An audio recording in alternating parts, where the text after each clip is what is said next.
Hello students, मैं दीपक नैन मां शारदे पावटा के ऑनलाइन प्लेटफॉर्म पर आपका स्वागत करता हूं। और जैसा कि आप जानते हैं, हमने एक एमसीक्यू सीरीज स्टार्ट की है। Twelfth class NCERT biology based जो क्वेश्चंस हैं वो यहाँ पे हम डिस्कस कर रहे हैं। और जिसमें आज हम चैप्टर नंबर जो 8 है ओल्ड एनसीईआरटी के बेस पे, और ये यूनिट नंबर आप बोल सकते हो 8 का फर्स्ट चैप्टर है।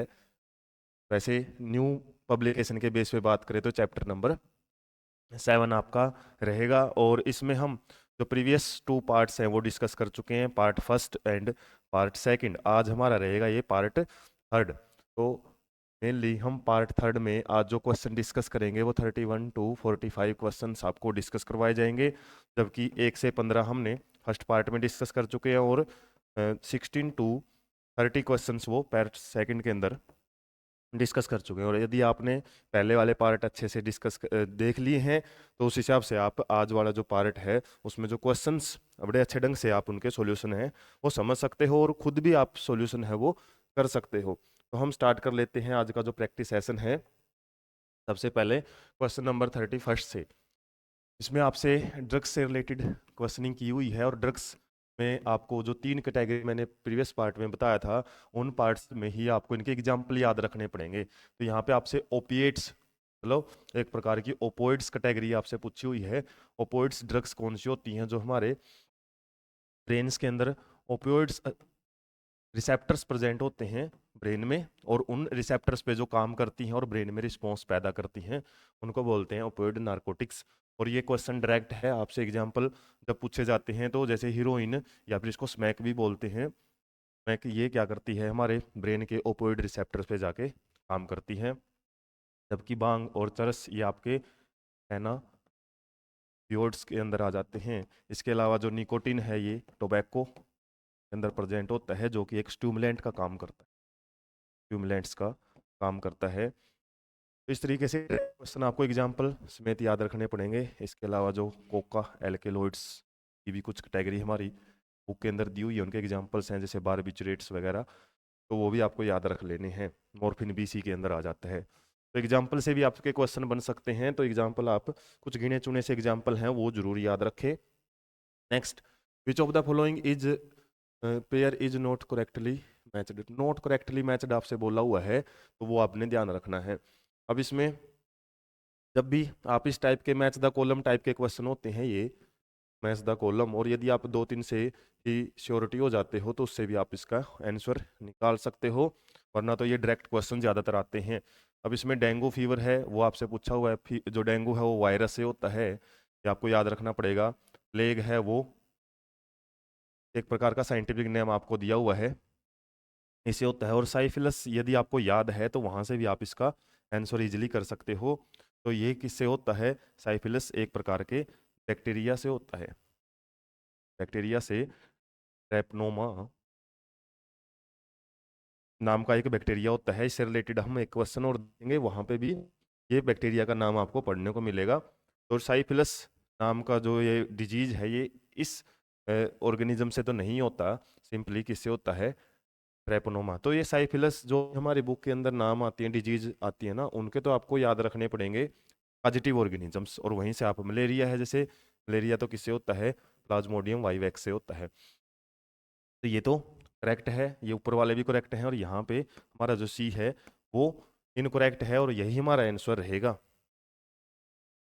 Next, which of the following disease is due to an allergic reaction. Allergy की वजह से होने वाली डिजीज आपको बोला हुआ है। गोइटर तो आयोडीन की डेफिशिएंसी की वजह से होने वाली डिजीज है। और स्किन कैंसर है, ये एक प्रकार की कार्सिनोजन, कार्सिनोजन यहाँ पर हमारे ऑन्कोजन से होने वाली डिजीज है, एलर्जिक तो नहीं बोलेंगे।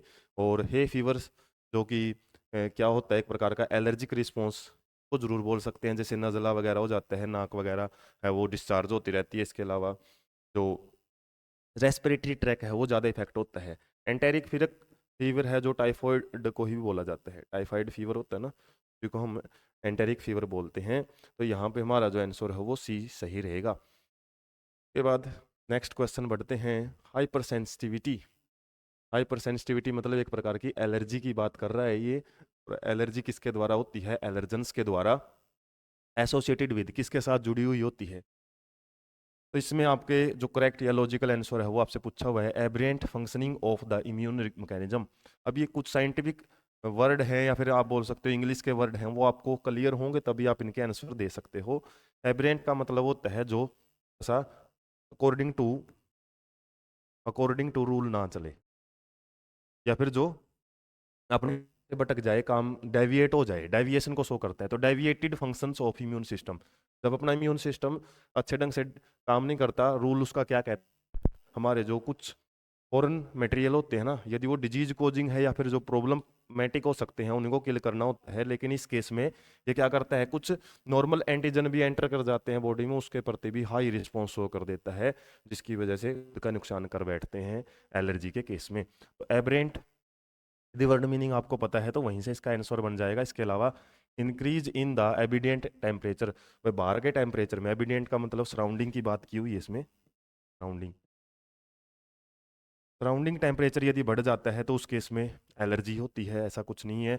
एज ऑफ द इंडिविजुअल से कोई मतलब नहीं है, फूड हैबिट से भी कोई मतलब नहीं रहता। तो यहाँ पे हमारा जो इम्यून सिस्टम है ना, वो किसी भी पार्ट का, बॉडी के पार्ट का, जब अपने नॉर्मल फंक्शनिंग से अलग टाइप का बिहेव करना शुरू कर देता है, या फिर हाइपर सेंसिटिविटी मतलब कुछ ज़्यादा ही सेंसिटिव हो जाता है, उसकी वजह से होती है। Next, the long term prospects for a truly human civilisation depend on a large measure on, मतलब हम किस सोसाइटी को अच्छे खासे तरीके से सिविलाइज्ड सोसाइटी बोल सकते हैं, मतलब कब हम मान सकते हैं कि जो सोसाइटी है ह्यूमंस की उसने अच्छा खासा डेवलपमेंट कर लिया है। तो उसमें मेनली चैप्टर का बात ही चल रही है कि ह्यूमन डिजीज से रिलेटेड जितना ज़्यादा हम उसका कंट्रोल करके चलेंगे, सोसाइटी में कम से कम बीमारियां होंगी, ज़्यादा से ज़्यादा इलाज होंगे, तो उसी को हम बोल सकते हैं कि लॉन्ग टर्म प्रोस्पेक्ट है। इसके अलावा the ability of humanity to moderate एक्यूडेंटी, ये होता है रिप्रोडक्टिव पोटेंशियल, रिप्रोडक्टिव पोटेंशियल, ये सबसे ज़्यादा होगा तो ये भी प्रॉब्लमेटिक हो सकता है, पॉपुलेशन एक्सप्लोजन कर सकता है। Increasing in the food production, ज़्यादा फूड प्रोडक्शन की भी ज़रूरत नहीं है।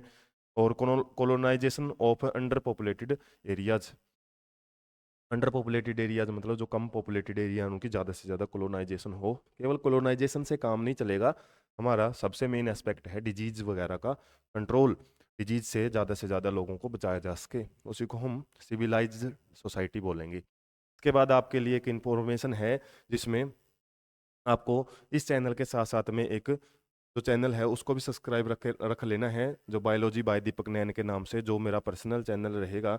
और इसमें आपको 9th और 10th क्लास का जो सिलेबस है, साइंस सिलेबस, वो डिटेल में करवाया गया है। इसके अलावा 11th और 12th का जो आप बायोलॉजी सिलेबस जो डिस्कस हम कर रहे हैं, वो भी आपको अच्छे खासे PDF नोट्स की फॉर्म में वो मिलेगा। इसके अलावा वहाँ पे आपको हर एक सेशन, हर एक चैप्टर की क्या है, एक सीक्वेंसल फॉर्म में काफ़ी प्लेलिस्ट हैं, वो भी आपको प्रोवाइड की हुई है। यदि आप CBSE बेस्ड या फिर स्टेट बोर्ड बेस्ड एग्जाम की तैयारी कर रहे हैं, या फिर आपके कोई ब्रदर्स हैं, दोस्त हैं, वो 9th-10th में पढ़ रहे हैं, तो उनके लिए आपका साइंस का भी मैटर आप यहाँ से अप्रोच कर सकते हो। इस तरीके से आप इस चैनल को भी साथ साथ में कंटिन्यूटी के साथ सब्सक्राइब करके रखें। अब है हमारा question number 36, retroviruses are implicated as a cause of cancer in human because, retrovirus क्या है, ये कैंसर कोज करने वाले कुछ वायरस होते हैं। हमारी बॉडी के अंदर भी कुछ जीन्स होते हैं जिनको हम क्या बोलते हैं, प्रोटो ओन्कोजेंस। पिछले कुछ पार्ट में हमने डिस्कस किया था प्रोटो ओन्कोजेंस, ये इनएक्टिव फॉर्म होती है जीन्स की, जो हमारी बॉडी में इनबिल्ट होती है। लेकिन वायरस यदि बाहर से कुछ मटेरियल है वो लेके आते हैं, उसकी वजह भी कैंसर हो सकता है। तो इसमें आपसे पूछा है कि क्यों कैंसर कोज करते हैं, क्योंकि ये रिवर्स ट्रांसक्रिप्टेज के इंजाइम्स, या फिर एक प्रकार का इंजाइम होता है रिवर्स ट्रांसक्रिप्टेज, तो क्या करता है, रिवर्स ट्रांसक्रिप्शन करता है, मतलब RNA से DNA बनाता है। तो RNA से DNA बनाना ही केवल कैंसर कोज नहीं हो सकता, और भी डिजीज हो सकती है। जैसे HIV वायरस है, वो भी करता है रिवर्स ट्रांसक्रिप्शन, तो और उसके अंदर रिवर्स ट्रांसक्रिप्टेज जीन प्रेजेंट होता है, तो वो कैंसर थोड़े कोज करता है। तो ये हमारा रियल आंसर नहीं है। मे कैरी सेलुलर प्रोटो ओन्कोजेंस, ये प्रोटो ओन्कोजेंस तो हमारी बॉडी के अंदर इनबिल्ट होते हैं, बाहर से इनकी कोई जरूरत नहीं होती। मे कैरी वी ओन्कोजेंस, जाहिर सी बात है ओन्कोजेंस भी नहीं होते इनके अंदर। ओन्कोजेंस क्या है, एक प्रकार की एक्टिव फॉर्म होती है प्रोटो ओन्कोजेंस की। Carry single stranded RNA as their genetic material, हाँ ये हो सकता है कि उनके पास एक सिंगल स्ट्रैंडेड RNA हो सकता है जिसकी वजह से वो डीएनए बना लेंगे रिवर्स ट्रांसक्रिप्शन करके, और ये डीएनए एक बार ही हमारे सेलुलर डीएनए के साथ मिल गया तो वहाँ से हमारी जो प्रोटीन सिंथेसिस है उसको ये हाईजैक कर लेता है, पूरी की पूरी हमारी सेल को हाईजैक करके अपने हिसाब से वायरस चीज है उनकी कॉपी बनाना शुरू कर सकता है, या फिर सेल्स को कमांड दे सकता है जिसकी वजह से वो ज़्यादा से ज़्यादा मल्टीप्लाई करें। जैसे टीआई प्लाज्मिड एक प्रकार का क्या है, वैसे तो ये बैक्टीरियल स्ट्रक्चर होती है जिसकी वजह से ये क्या करता है, अब सेल को ग्रो करवा सकता है। ऐसे ही जो आरएनए है वो अपनी सेल की मशीनरी को क्या करके कंट्रोल करके ज़्यादा से ज़्यादा मल्टीप्लिकेशन करवा सकता है अपने हिसाब से। तो मल्टीप्लिकेशन करवाएगा तो कैंसर भी कोज करवा सकता है। तो हमारा डी ऑप्शन यहाँ पे करेक्ट रहेगा। के बाद नेक्स्ट डिप्थीरिया, जिसको गलगोटू डिजीज भी बोलते हैं, किसके द्वारा होती है ये आपसे पूछा हुआ है, और ये भी डायरेक्ट क्वेश्चन ही है, और ये आपका हो सकता है बुक में तो ना मिले, लेकिन वैसे ही इस टाइप के क्वेश्चन आपको मिल सकते हैं। थोड़ा सा आपको माइंड को प्रिपेयर होके चलना पड़ेगा। तो ये आपसे पूछा है किसकी वजह से होता है। डिप्थीरिया में क्या है, गले से रिलेटेड प्रॉब्लम हो जाती है। और poisonous released living bacterial cell क्या होती हैं, जो बैक्टीरिया की सेल्स होती हैं लिविंग स्टेज में टॉक्सिक रिलीज करती हैं, और उस टॉक्सिक से ही हमारे जो बीमारी है वो ये होना शुरू हो जाती है। तो लिविंग सेल्स से ही, ये याद रखना आपको, लिविंग बैक्टीरियल सेल ही टॉक्सिक रिलीज करती है, ना कि डेड। तो ये क्वेश्चन आपका डायरेक्ट ही रहेगा, इसमें आपको याद रखना पड़ेगा। और ये कैसी डिजीज है ये याद रखना, बैक्टीरियल डिजीज है, वायरस का इसमें कोई रोल नहीं है। और excessive immune response by host body ऐसा कुछ नहीं है, हाइपर सेंसिटिविटी से कोई खेल नहीं है इसका, हाइपर सेंसिटिविटी या फिर एलर्जिक डिजीज नहीं है ये, बोल सकते हैं एक प्रकार की बैक्टीरियल है, और बैक्टीरियल में भी लिविंग सेल्स से ये डिजीज होती है। उसके बाद Humulin, Humulin human insulin, human insulin, insulin भी बोला जाता है, और ये एक प्रकार का बायोटेक्नोलॉजी का क्वेश्चन है।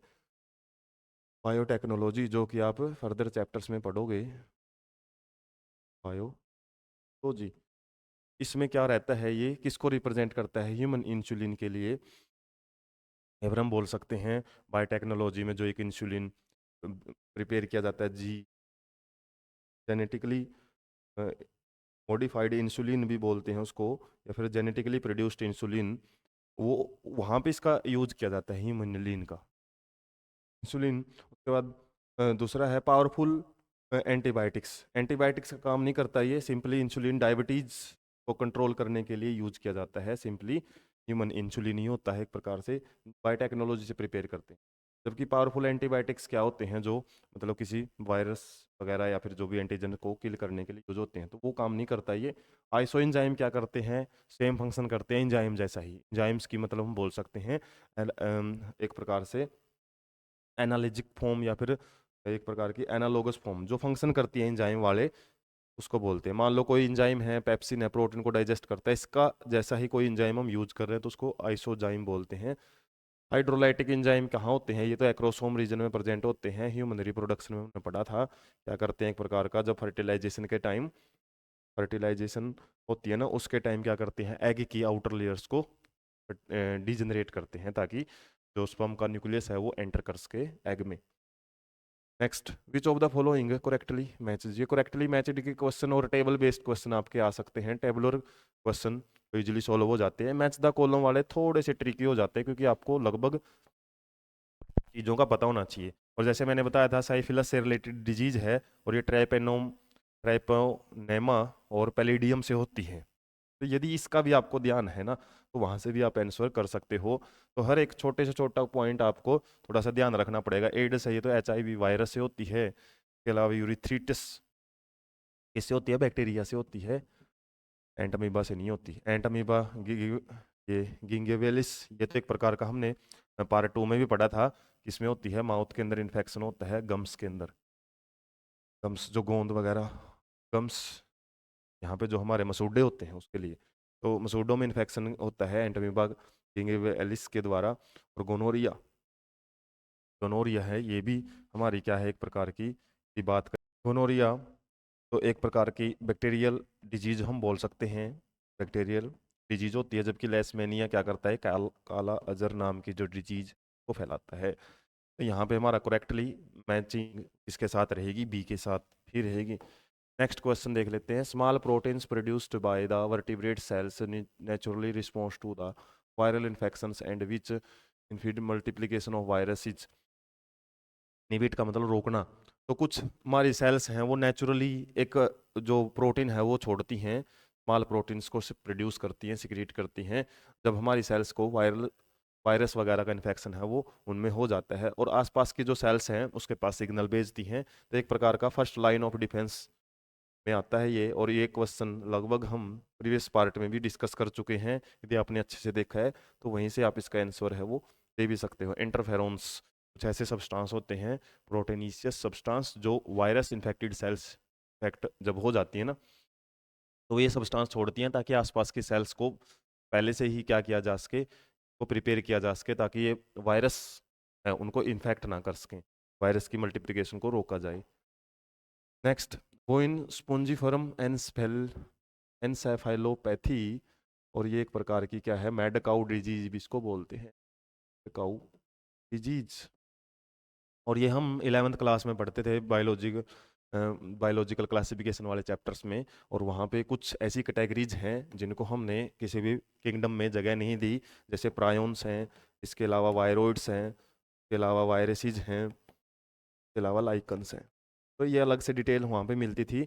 और जब प्रायोन्स के बारे में पढ़ते थे, प्रायोन्स क्या होते हैं, एक प्रकार के प्रोटीन्स होते हैं, इन्फेक्शियस प्रोटीन इनको बोला जाता है। इन्फेक्शियस प्रोटीन डिजीज कोज कर सकते हैं, कहने का मतलब ये। और वहाँ पे भी एक ही और जिक्र रहता है इसी जैसा मैड काउ डिजीज का, एक प्रकार का हम बोल सकते हैं सिमिलर डिजीज होती है जो ह्यूमंस में होती है, उसकी फॉर्म रहती थी cry T R Jacob disease. तो ये भी एक प्रकार की क्या है, मैड काउ डिजीज क्यों बोलते हैं, इसमें क्यों नर्वस सिस्टम है ना वो इफेक्टेड होता है। कुछ हमारे बॉडी के अंदर है ना बड़ी एडवांस मैकेनिज्म होती हैं, जब आप हायर क्लासेज में पढ़ोगे, प्रोटीन फोल्डिंग। तो हमारी बॉडी में जब प्रोटीन बनते हैं तो उनका फोल्डिंग, उनका मुड़ना भी बड़ा जरूरी होता है, वो मुड़ के एक पार्टिकुलर स्ट्रक्चर बनाते हैं।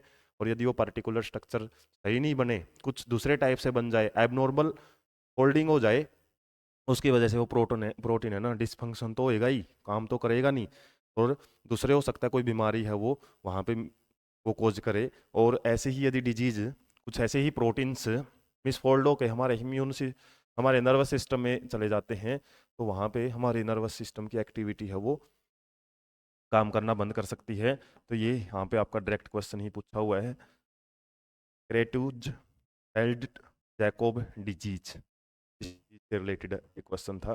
कालाजार का हमने पढ़ा, ये लैसमेनिया से होती है। उसके बाद नेक्स्ट क्वेश्चन, करेक्ट मैच है वो आपसे इसमें पूछा हुआ है, और ये ड्रग्स से रिलेटेड क्वेश्चन हैं। ये डायरेक्ट क्वेश्चन बहुत सारे आएंगे इसमें, और मैं यहाँ पे बताने का मकसद ये नहीं है कि डायरेक्ट क्वेश्चन ऐसे आपको पेपर मिलेंगे। इस टाइप के क्वेश्चंस के लिए भी आपको प्रिपरेशन करके चलना पड़ेगा। डायरेक्ट क्वेश्चन मतलब एक प्रकार के क्रैमिंग बेस्ड ही क्वेश्चंस हैं। रेस्प्रिन्स है, ये ट्रैंक्विलाइजर होता है, और ट्रैंक्विलाइजर्स क्या होते हैं, एक प्रकार के हम बोल सकते हैं टेंशन रिलीवर्स होते हैं। टेंशन रिलीवर्स जो डिप्रेशन वगैरह में चले जाते हैं ना कुछ इंसान, उनके इलाज के लिए यूज किया जाता है ट्रैंक्विलाइजर्स। और ट्रैंक्विलाइजर्स में दिया जाती हैं दवाइयाँ। रेस्प्रिन हालांकि ये वेटरनरी डॉक्टर के द्वारा,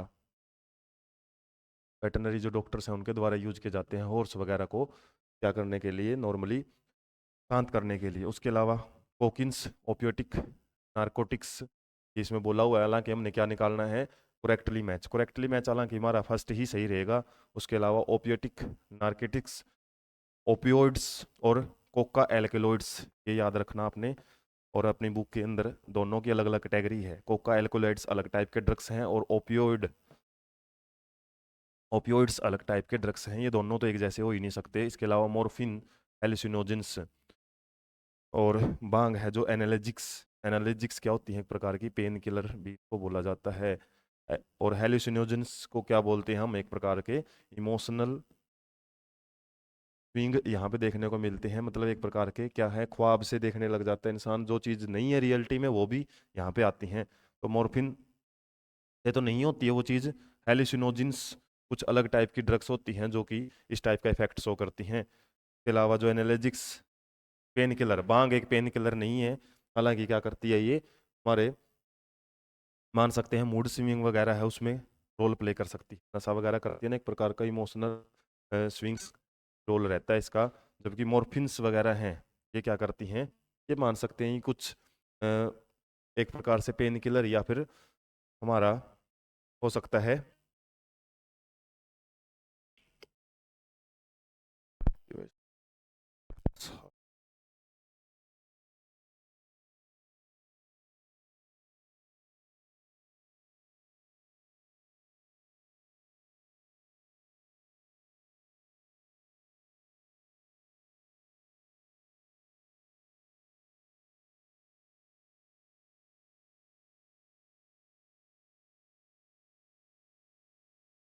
नेक्स्ट क्वेश्चन देख लेते हैं। Question number 43, which of these the most infectious disease, कौन सी इन्फेक्शियस डिजीज है और ज़्यादा अपने देखी जाती है। हेपेटाइटिस बी, हालांकि इसका डायरेक्ट आंसर रहेगा। एड्स वगैरह है, ये इतनी ज़्यादा नहीं है लेकिन है इन्फेक्शियस डिजीज में यही सबसे ज़्यादा मोस्ट कॉमन पूछा हुआ आपसे। हेपेटाइटिस वगैरह है जो डिजीज है, ये ज़्यादा मिल। कफ एंड कोल्ड है, ये भी हालांकि ज़्यादा डिजीज लेकिन सबसे ज़्यादा इन्फेक्शियस एक जगह से दूसरी जगह फैलने वाली डिजीज में हेपेटाइटिस बी का रोल आ जाता है। इसके अलावा मलेरिया है, ये भी होती है, लेकिन मोस्ट में आपको याद रखना पड़ेगा हेपेटाइटिस बी सबसे ज़्यादा फैलने वाली डिजीज में आता है। रीजन ऑफ लंग कैंसर, फेफड़ों में जो कैंसर होता है उसका सबसे ज़्यादा रीजन कौन सा रहेगा आपका। Coal mining, calcium fluoride, bauxite mining, तो यहाँ पे सीमेंट फैक्ट्री है वो रियल आंसर रहेगा, क्योंकि सीमेंट फैक्ट्री में काफ़ी सारे ऐसे केमिकल यूज होते हैं, टॉक्सिक केमिकल्स यूज होते हैं, जो कि हम उनके जब डायरेक्ट कॉन्टेक्ट में आते हैं या फिर रेस्पिरेटरी ट्रैक के जरिए वो लंग्स में पहुंच जाते हैं, तो वहाँ पे हमारे जो प्रोटो ओन्कोजेंस होते हैं, प्रोटो ओन्कोजेंस, उनको एक्टिवेट करके और कैंसर कोज कर सकते हैं। सीमेंट फैक्ट्री के अंदर ज़्यादा केमिकल्स होते हैं, वरना कोयल वगैरह है इनके अंदर तो कार्बन वगैरह के सब्सटेंस ही मिलते हैं। ज़्यादातर सीमेंट फैक्ट्री का ही आपको याद रखना है। लास्ट क्वेश्चन देख लेते हैं, क्वेश्चन नंबर 45, LSD से रिलेटेड क्वेश्चन पूछा हुआ है, तो ये क्या होता है। तो LSD यहाँ पे आपको याद रखना है, ये भी आपका डायरेक्ट क्वेश्चन ही रहेगा कि आपका क्या रहता है सिंपली।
नेक्स्ट क्वेश्चन है क्वेश्चन नंबर 45, ये लास्ट क्वेश्चन रहेगा इस चैप्टर का भी और इस सेशन का भी। इसमें आपसे LSD मतलब क्या होता है, इसकी फुल फॉर्म हालांकि आपको लिख दी है, lysergic acid diethyl amide, diethyl amide. तो यहाँ पे ये पूछा हुआ है कि किस टाइप का ट्रांस है ये। हेलुसिनोजेंस मतलब एक प्रकार की क्या करता है, हम बात करें हेलुसिनोजेंस, क्या अभी हमने पढ़ा था, एक प्रकार के इमोशनल स्विंग्स वगैरह है वो प्रोड्यूस करता है। सेडेटिव, सेडेटिव्स क्या होते हैं, ये एक प्रकार के हम बोल सकते हैं पेन रिलीवर्स होते हैं, पेन किलर भी इनको बोला जाता है। स्टिमुलेंट्स वो एक प्रकार से हमारे ब्रेन की एक्टिविटी को फास्ट कर देते हैं। और ट्रैंकुलाइजर्स क्या होते हैं, ये भी एक प्रकार के हमारे टेंशन रिलीवर्स इनको बोला जाता है। टेंशन रिलीवर्स, टेंशन से रिलीव करवाते हैं, रिलीवर्स।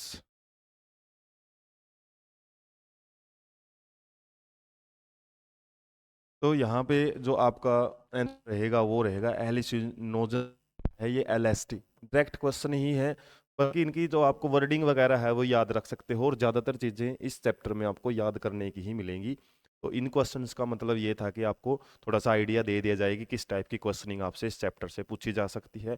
कुछ जो टर्म्स हैं आपको याद हैं तो आप डायरेक्टली इन क्वेश्चंस के आंसर कर लोगे, वरना ज़्यादा आप इस चैप्टर को सिंपली एनसीईआरटी बेस पे स्टिक रहने की जरूरत है। पता नहीं कितनी सारी चीज़ें आ जाती हैं ऐसे, तो आप इतनी सारी चीज़ों को हो सकता है ना याद रख पाओ। तो इस टाइप से हमने आज का जो सेशन है पार्ट थर्ड वो भी डिस्कस कर लिया है। चैप्टर 8 कंप्लीट हो चुका है। इसके फर्दर जो हमारा एमसीक्यू सीरीज है इसमें चैप्टर 9 इसके बाद रहेगा। और इसी तरीके के सेशंस के लिए आप जो हमारा चैनल है इसको सब्सक्राइब रखें और ज़्यादा से ज़्यादा सेशन को दोस्तों के पास शेयर करें। Thank you so much.